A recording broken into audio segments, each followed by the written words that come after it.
Halo, nama saya Asril Hasya Andita, NPM 25033010099 dari Prodi Teknologi Pangan. Di video ini, saya akan membahas beberapa fenomena penggunaan bahasa Indonesia di ruang publik. Tapi saya tidak hanya akan menunjukkan benar salahnya, tapi juga akan mencoba memahami mengapa kesalahan tersebut sering terjadi.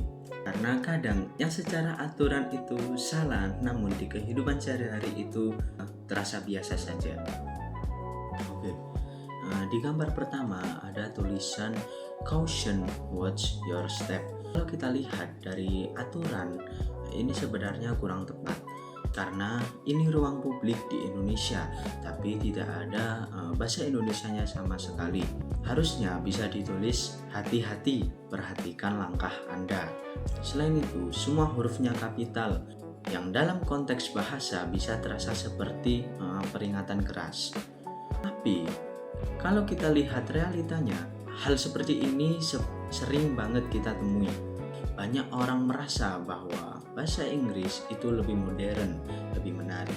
Masalahnya, tidak semua orang itu paham bahasa Inggris. Jadi, fungsi utama bahasa sebagai alat komunikasi malah jadi kurang maksimal. Menurut saya, ini bukan cuma soal salah atau benar, tapi juga kebiasaan masyarakat yang lebih mengutamakan gaya dibanding fungsinya. Oke, selanjutnya pada gambar yang kedua ada tulisan yang rapi ya, terima kasih. Nah, dalam gambar tersebut terdapat beberapa kesalahan sekaligus. YG harusnya YANG yang, kemudian YAAA ya, itu tidak sesuai sama kaidah, dan tulisan terima kasih itu seharusnya dipisah menjadi terima spasi kasih. Selain itu, semua huruf ditulis kapital dan ada emoji juga. Kalau dilihat dari aturan itu jelas salah, tetapi itu gaya seperti ini sering kita temui pada saat kita chattingan di media sosial. Tujuannya biar merasa lebih santai dan dekat. Masalahnya ini diletakkan di ruang publik, bahkan tempat ibadah.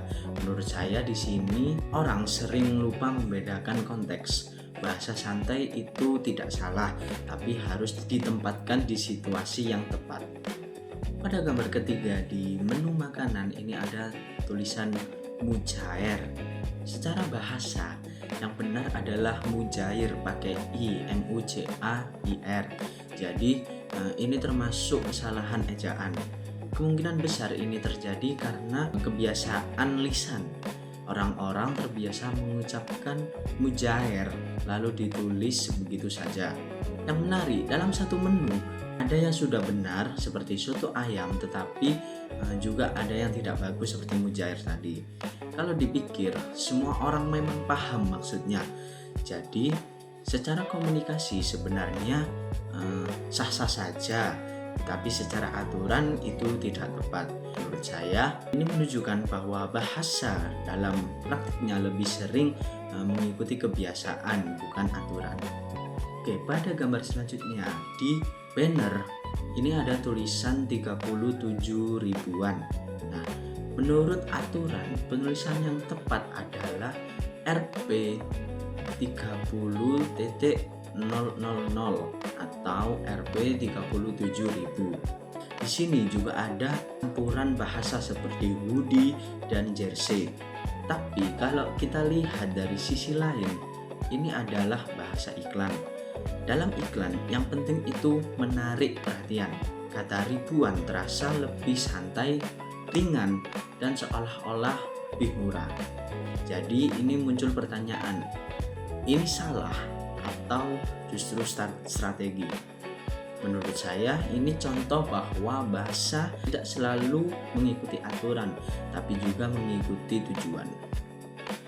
Dari beberapa contoh tadi saya melihat bahwa kesalahan berbahasa di ruang publik tidak selalu terjadi karena orang tidak tahu. Seringkali hal itu dipengaruhi oleh kebiasaan, tren, atau tujuan tertentu.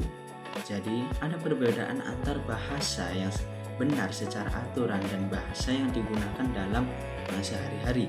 Menurut saya yang penting itu bukan hanya tahu mana yang benar atau salah, tapi juga memahami kapan kita harus menggunakan bahasa yang baku dan kapan bahasa yang bisa lebih fleksibel.